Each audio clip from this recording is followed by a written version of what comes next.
Good morning, or depending on when you're watching this, good afternoon, good evening, or good night. My name's Ross, and as always told, out of Voice of Radio, so today we need to have a little bit of a chat about some cards that have just gone and been revealed from Crown Zenith, and I'll tell you what, ladies and gentlemen, these are very, very interesting, and I want to start off, well, it's kind of like one card that's actually been revealed, but really, it's a whole mess of cards that have gone and been revealed, and I am absolutely loving it. It is one that we were largely expecting, to be honest with you, but it's still awesome. We've seen B, as a side note, definitely the best of the autograph cards, so I'm delighted to see it.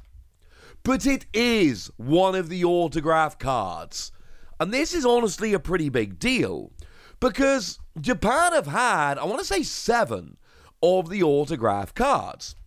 Initially, they had a nice set of 3 featuring Marnie, Hop, and Beatty. And then there was another set of 4 that came along featuring B, Leon, Nessa, and Raihan. Now, this got a little bit weird because the first lot, we actually did get the Marnie. The Marnie totally came out. In the Marnie Premium Tournament Collection, we got 3 of the autographed Marnie, along with one of those lovely full art Marnies. In the Premium Tournament Collection, it was a really cool product, sold out quickly, everybody loved it, it was great. But we never got Hop, and we never got Beatty. And then Japan went and did it again. They went and gave us a second, gave themselves a second lot of these. But we never got them. Now, use B as an example. It was actually released in a cool set that gave you a little card binder with the artwork and the promo. I was lucky enough to get the Marnie. I wasn't able to get any of the others. I tried getting B, and I failed, and it made me a little bit sad. It's not really the end of the world, but boo, hiss, etc. But they did release them, and then there was this big question of, well, how are we getting them? Because we were never going to get 7 premium tournament collections, and in fact, the second premium tournament collection we got was the Juniper Premium Tournament Collection, which didn't have an autograph card in at all, did have a lovely full art, but then the others were just regular Holo Professor Junipers, or Professor's Research Juniper, which, interestingly enough, does the same thing as Professor Juniper, but is technically a different card. Boom.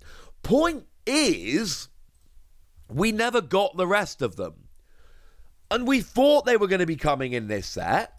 And when we had the World Championships coming around a while back, we had an interesting thing where the Japanese players were given a list of cards that they weren't allowed to use, but they gave them English set numbers, and that kind of told us we were expecting the autograph cards to be included in Crown Zenith.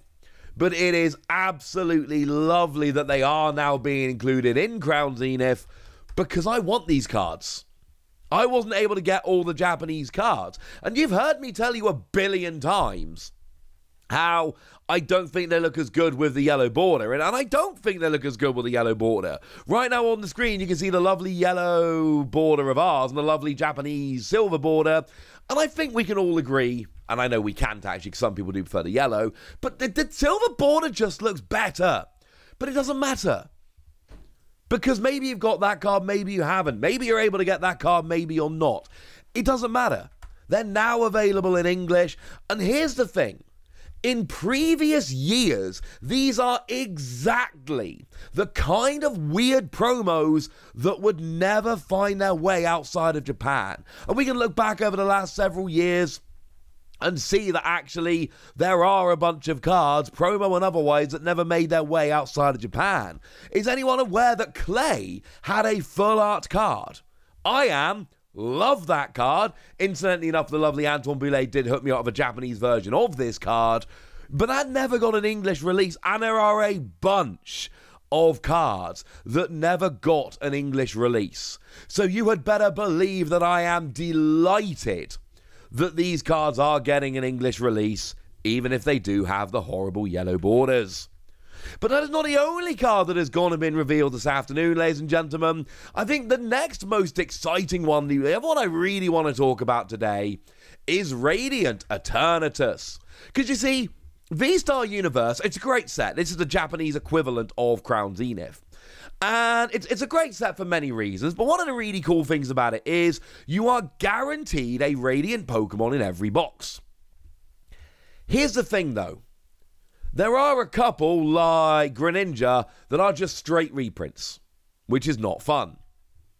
You've then got Charizard, which is an alternate art. It is exactly the same as the Charizard from Pokemon Go, with alternate art. As a fun little side note, every Pokemon Go card, which is reprinted in V-Star Universe, they all have alternate artwork, almost certainly a licensing deal, which means they don't have to share profits with Niantic, etc., because they're not using the Pokemon Go logos and all of that. I don't know, but that's my take on it. Essentially, it's a way to distance from Pokemon Go because of licensing deals, etc.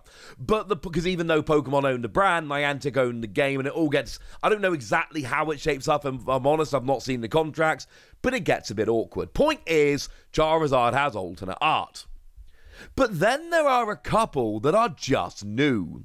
We've got Radiant Charjabug and Radiant Eternatus that are brand new, never before seen, mechanically unique cards, which are coming around in this set. And we've actually seen Charjabug already.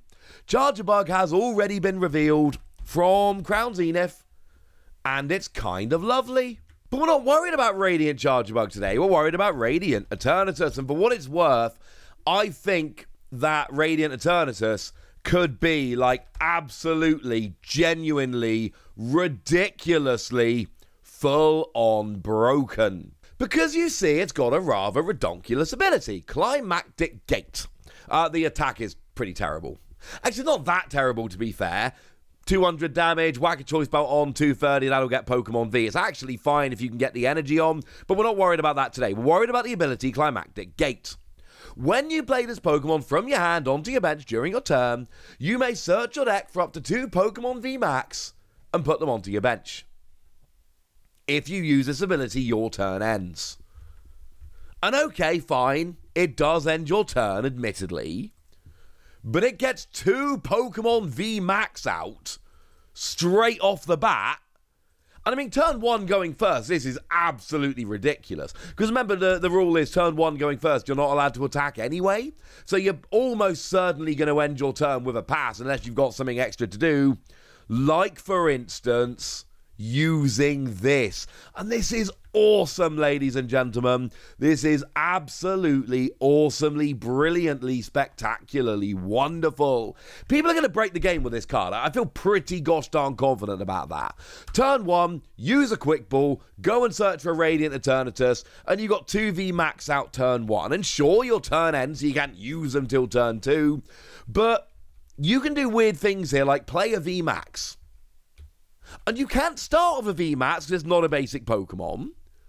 And you can save yourself space in the deck because it is not a, it's a 1 card rather than a 2. Playing a VMAX, you have to play a V and a VMAX. But here you just played a VMAX. So you save yourself space in the deck. You know there's not a Pokemon V that you can start with here. It's just great. And yes, do remember that Scoop Up Net absolutely will work here because you're neither a Pokemon V nor a Pokemon GX. So you can scoop this up and play it down and use the ability again. Although please do bear in mind, if you use the ability again, your turn will still end, but getting out Pokemon V Maxes might absolutely be worth it. Take a simple example. Take something like Rayquaza V Max. It's a card which hasn't really seen much play. It's been too awkward as an attacker, and it's actually got a really nice ability. Lets you discard your hand, draw 3 cards. Great for draw power. But getting out multiple V Maxes that are evolutions, that's a little bit of a pain. So what do we do instead?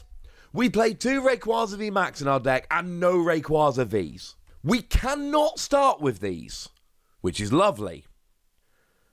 We just play 2 in our deck, so it's 2 spots in our deck. And then, turn 1, quick ball for an Eternatus, grab 2 of these, and now we've got a really strong draw engine on the board for the entire game from turn 1. And that's just one example. I'm not saying this is the only thing to do with them. Any attack you like, any ability you like, you can play them as techs like Rayquaza, or you can play them as attackers. As an example, I mean, imagine an Eternatus deck, actually Eternatus V Max, using this to get out 2 Eternatus VMAX on turn 1. That's pretty awesome. Obviously, the giant caveat, as I'm sure several of you have noticed immediately, is that Eternatus cannot have any non-darkness Pokemon on the field. That doesn't work. However, well, I mean, it works, but if you want to have the extra free bench spaces, you've got to have all darkness. But, you know what? Scoop up net. Play this down, get 2 Eternatus VMAX, scoop up net, boom. Job's a good un. And now all of a sudden, there's no... And how many times have you played Eternatus and lost because you couldn't get the turn 2 VMAX? Yeah, now a quick ball gets you 2 VMAXs. It is absurd. And there's so much more you can do with this. I'm just giving a couple random examples. Now, the other 2 that were revealed are not quite so important, but we will mention them quickly anyway. They have gone and shown off the Miltank, which is a character rare, and they have gone and shown off Melanie, which is just a second full art of that Melanie, which accelerates energy to a Pokemon V and draws 3 cards. And they're actually both really playable cards. They have both seen a bunch of play. Miltank got second at Lille Regionals. I was fortunate enough to be able to cast there a couple of months ago. That was fun. And obviously Melanie accelerates water energy. It's just great in water decks. With Melanie, you do need to do that thing that we talked about before where you have to make a decision as to which of the full art Melanie you prefer. I really don't think it's much of a discussion here. Like, the one from Chilling Reign is fine. I don't think it's good, I think it's fine. This one is adorable, and it's got an Ice Cube, and it's got a Snom in it. 2 of the best Gen 8 Pokemon, incidentally. Yeah, I'm sorry, ladies and gentlemen. Some of these new cards that we're getting second versions of full art supporters in Crown Zenith, it's really making me think, oh, which of these is the best? Here? Nah, not even a little bit, ladies and gentlemen. This one is easy. But now it's over to you guys. I want to know what you think about these cards. I want to know what you think about the autograph cards. I want to know if you think Radiant Eternatus could be as game-breaking as I do. Let me know in the comment section, would ya? Go nuts! Be nice! And then make sure you like this video, subscribe to this channel, follow me on Twitter at TheWasi. That's where we talk about Pokemon and card games and Pokemon card games, all kinds of fun things. And please do consider checking out patreon.com/PTCGradio, where you can support the channel. You can get some bonus podcasts where I answer all of your questions. You can join a Discord and chat with us about Pokemon or anything else. And you can get shout-outs on the channel like the lovely It's a Coaster, who's been a supporter of ours for like half a year now and just seems awesome. So yeah, thanks for the support, thanks for being awesome. But by far the most important thing as always, look after yourselves till next time, would ya? Thank you very much for watching. My name's Ross, and you've been watching PTCG Radio.